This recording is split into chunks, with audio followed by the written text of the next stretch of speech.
Salut, c'est Mega Driver 16. On se retrouve pour la suite de mon tour 2014 avec l'équipe Katusha à l'étape 7 entre Épernay et Nancy. Une étape de plaine mais avec des boss quand même dans le final qui pourraient être propices aux punchers. Donc je ne sais pas exactement quelle stratégie je vais adopter. Est-ce que je tente quand même le coup avec Christophe? Ou est-ce que je privilégie plus un puncher? Genre Moreno, Paolini, qui est dans la catégorie sprinter, mais qui peut faire un bon punch. Pour le moment, on va contrôler Christophe, toujours de la récup, et là, j'hésite. Dommage, il n'y en a pas un avec deux carrés rouges et un carré jaune, c'est ce que j'aurais aimé prendre là pour le coup. Donc, allez, on tente le coup avec le rouge, on verra bien ce que ça peut donner. C'est le départ à Épernay. On va regarder un petit peu.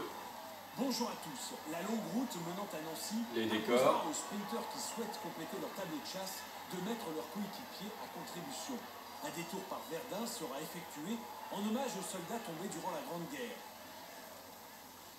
On est rapidement dans la campagne, on a vu des maisons en briques. Bon, et bien comme d'habitude, je vais, même si ça ne sert pas à grand chose, demander la protection d'un coéquipier, en l'occurrence Vicioso cette fois-ci. On va se retrouver au sprint intermédiaire. Nous voici à 5 km du sprint intermédiaire. On a une échappée de 3 coureurs, Kadri, Gauthier, Kirienka, comme on voit là sur le classement du sprint intermédiaire, qui ont 6 minutes d'avance sur le peloton. Je me glisse dans le train des sprinteurs. Sa meilleure chance de victoire, c'est de tenter une échappée de loin. Allez, à la sortie de ce virage, ça peut être pas mal peut-être.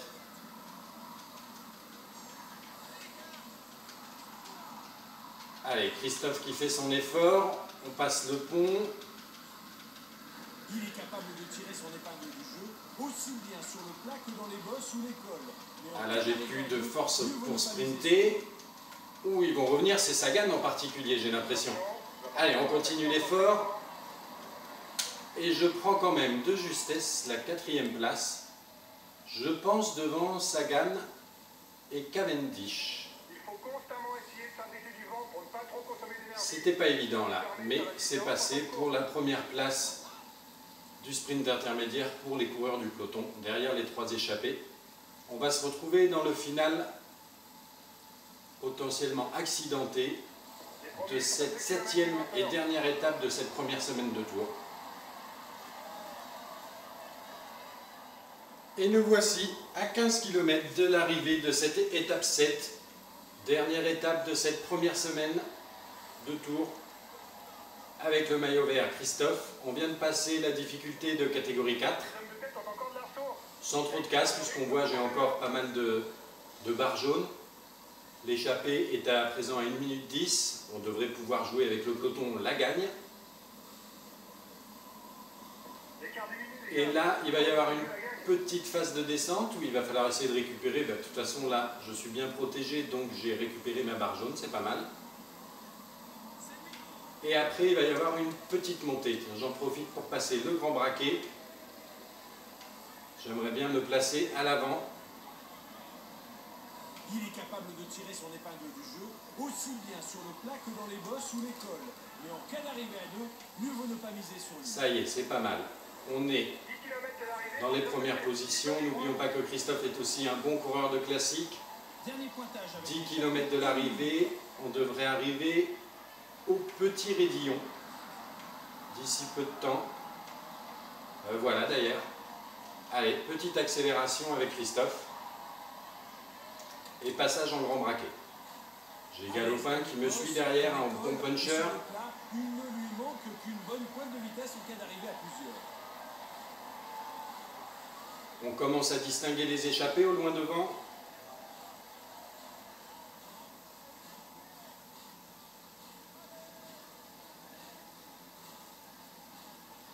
Est-ce que ça fait des dégâts? J'ai pas l'impression. Peut-être que ça fatigue quand même les purs sprinters, genre Kittel. Il reste 7 km 5. 30 secondes d'avance pour la tête de course. On relance un petit peu.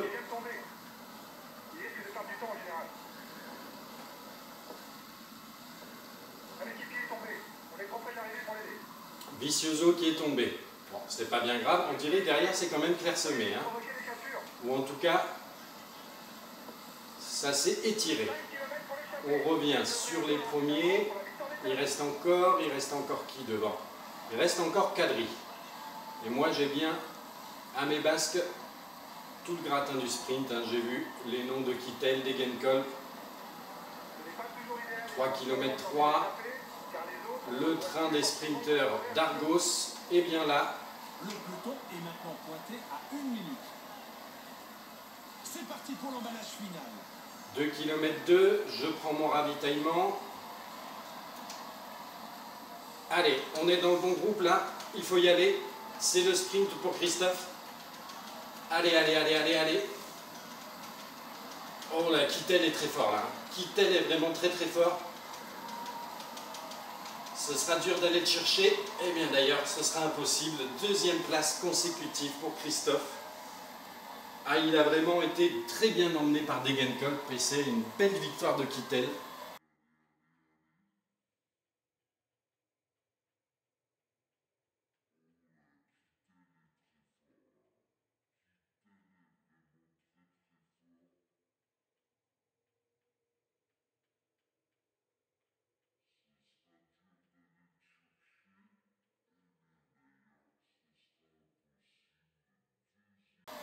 Pas pu faire grand chose, j'ai pas grand chose à me reprocher pour le coup. Ce sera pour une prochaine fois. Et d'ailleurs, il nous a pris le maillot à pois, puisque au niveau des podiums, le maillot vert, je veux dire, puisque au niveau des podiums, on voit bien que je ne l'ai plus. Si on regarde, avant d'attaquer les choses sérieuses au niveau des favoris, à savoir la montagne sur l'étape 8, le classement par points, Christophe qui est passé deuxième, à égalité de points quand même, j'ai l'impression avec Kittel. Et donc avant d'attaquer la montagne, on voit Rodriguez 3e, Valverde 2e, Chabanel maillot jaune. Salut, c'est Mega Driver 16. On se retrouve pour la suite de mon tour 2014 avec l'équipe Katusha à l'étape 7 entre Épernay et Nancy.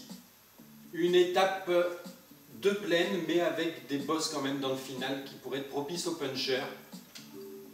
Donc je ne sais pas exactement quelle stratégie je vais adopter. Est-ce que je tente quand même le coup avec Christophe?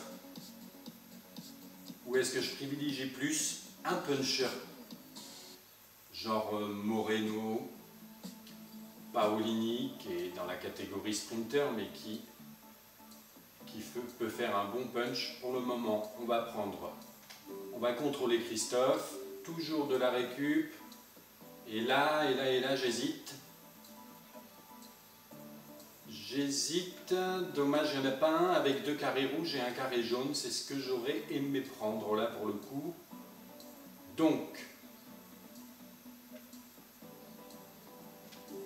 allez, on tente le coup avec le rouge, on verra bien ce que ça peut donner. C'est le départ à Épernay.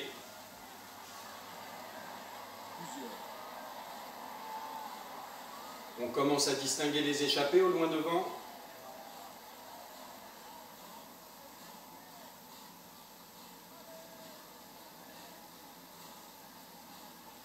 Est-ce que ça fait des dégâts? J'ai pas l'impression. Peut-être que ça fatigue quand même les purs sprinters, genre Kittel.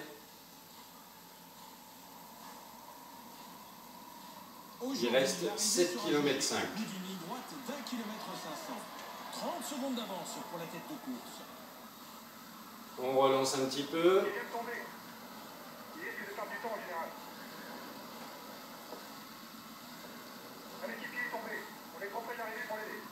Vicioso qui est tombé. Bon, c'est pas bien grave. On dirait derrière c'est quand même clairsemé. Hein. Ou en tout cas, ça s'est étiré. On revient sur les premiers. il reste encore qui devant? Il reste encore Kadri. Et moi j'ai bien à mes basques tout le gratin du sprint. Hein. J'ai vu les noms de Kittel, Degenkolb, 3 km. Allez, Christophe qui fait son effort, on passe le pont. Il est capable de tirer son épingle du jeu, aussi bien sur le plat que dans les bosses ou les cols. Ah là, j'ai plus de force pour sprinter. Où ils vont revenir, c'est Sagan en particulier, j'ai l'impression. Allez, on continue l'effort. Et je prends quand même de justesse la 4e place. Je pense devant Sagan et Cavendish. C'était pas évident là, mais c'est passé pour la première place du sprint intermédiaire pour les coureurs du peloton, derrière les 3 échappés. On va se retrouver dans le final potentiellement accidenté de cette 7e et dernière étape de cette première semaine de Tour. Et nous voici à 15 km de l'arrivée de cette étape 7, dernière étape de cette première semaine de Tour. Avec le maillot vert Christophe, on vient de passer la difficulté de catégorie 4, sans trop de casse, puisqu'on voit j'ai encore pas mal de barres jaunes. L'échappée est à présent à 1 minute 10, on devrait pouvoir jouer avec le peloton la gagne. Et là, il va y avoir une petite phase de descente où il va falloir essayer de récupérer. De toute façon, là, je suis bien protégé, donc j'ai récupéré ma barre jaune, c'est pas mal. Et après, il va y avoir une petite montée. J'en profite pour passer le grand braquet. J'aimerais bien me placer à l'avant. Il est capable de tirer son épingle du jeu, aussi bien sur le plat que dans les bosses ou les cols. Mais en cas d'arrivée à 2, mieux vaut ne pas miser sur lui. Ça y est, c'est pas mal. On est dans les premières positions. N'oublions pas que Christophe est aussi un bon coureur de classique. 10 km de l'arrivée, on devrait arriver au petit Raidillon d'ici peu de temps. Voilà d'ailleurs. Allez, petite accélération avec Christophe. Et passage en grand braquet. J'ai Galopin qui me suit derrière en bon puncher. Il ne lui manque qu'une bonne pointe de vitesse en cas d'arrivée. On va regarder un petit peu. Bonjour à tous. La longue route menant à Nancy les décors. Aux sprinteurs qui souhaitent compléter leur tableau de chasse de mettre leurs coéquipiers à contribution. Un détour par Verdun sera effectué en hommage aux soldats tombés durant la Grande Guerre. Ah, on est rapidement dans la campagne. On a vu des maisons en briques. Bon, eh bien comme d'habitude, je vais, même si ça ne sert pas à grand chose, demander la protection d'un coéquipier, en l'occurrence Vicioso cette fois-ci. On va se retrouver au sprint intermédiaire. Nous voici à 5 km du sprint intermédiaire. On a une échappée de 3 coureurs, Kadri, Gauthier, Kirienka, comme on voit là sur le classement du sprint intermédiaire, qui ont 6 minutes d'avance sur le peloton. Je me glisse dans le train des sprinteurs. Sa meilleure chance de victoire, c'est de tenter une échappée de loin. Allez, à la sortie de ce virage, ça peut être pas mal peut-être.